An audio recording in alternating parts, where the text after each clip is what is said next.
datangnya Prabu Salya dan Dewi Setiawati bertanya ke Prabu Salya, "Kamas Prabu, apakah perang sudah selesai?" Salya menjawab, "Dia Jeng Setiawati, jadi begini, saya pulang bukan karena perang sudah selesai, tetapi saya ingin bertemu denganmu adik Dewi, karena perang masih berlanjut dan hari ini saya yang akan menjadi senopati Astina."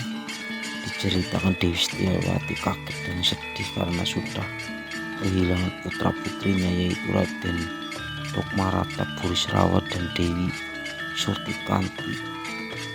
Dewi Surtikanti gugur karena Belapati setelah mendengar Pak Soekarno gugur, dan Dewi Setiawati juga khawatir Prabu Salya maju perang dan khawatir kepada keponakannya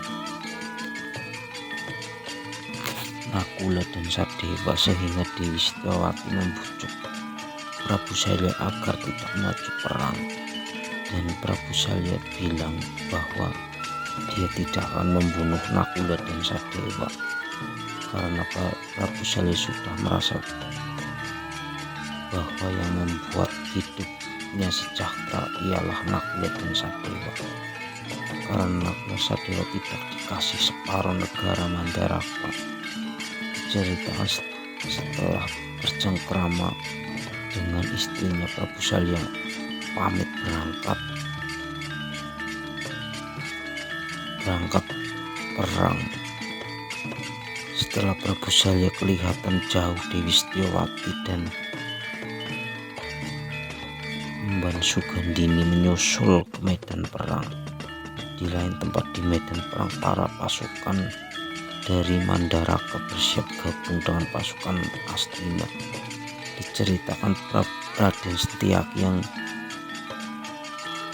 dan Udawa yang sedang jaga di perbatasan medan perang kaget dengan datangnya para pasukan Astina, dan Raden Kartodendo serta Sri Gandalpati langsung menyerang Setyaki dan Udawa. Mereka tanding 1 lawan 1, terjadi lamanya peperangan, tidak ada yang menang.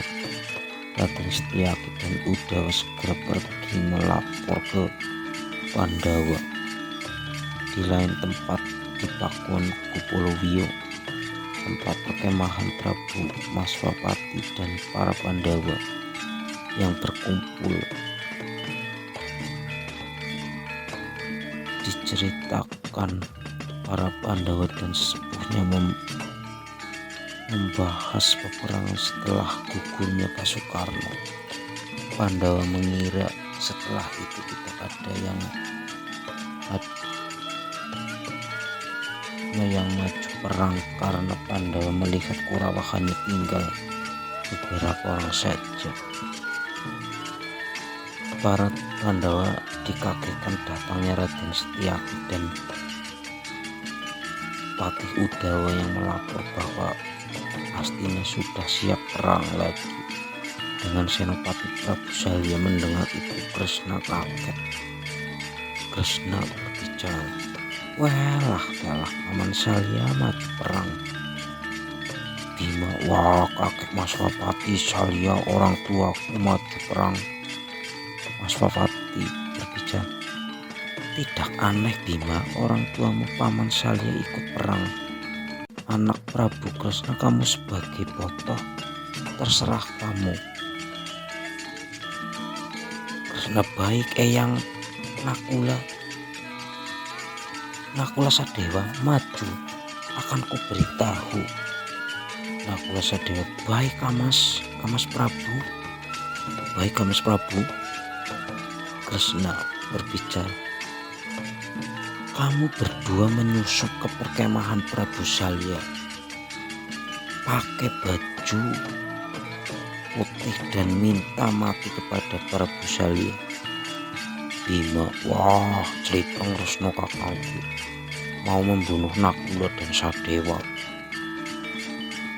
Bukan begitu, Seno. Kita perang tidak hanya pakai akal,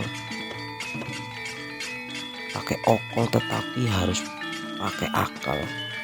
Paman Seli tidak akan tega jika membunuh keponakannya sendiri. Dia pasti